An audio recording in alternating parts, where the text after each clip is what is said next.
केकरा बहू का हम देह सुघरेबे केकरा बहू का हम बहू बहू कहबे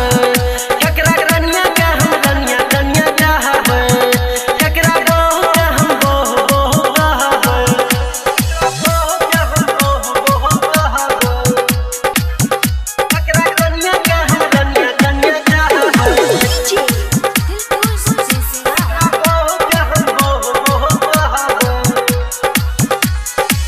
सुना हो राइटर सरवन भैया बात के रे हाय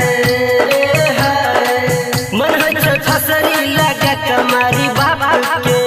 रे हाय हो सुना हो राइटर सरवन भैया बात के मन है छसरी लगा कमारी बाप के क्या न कइलू मेहरा बिन रहत क्या न का सुंदर मेहरा बिन रहत केकरा कन्या संग बाजार घूमे जेबे केकरा कन्या संग होटल में खाना खेबे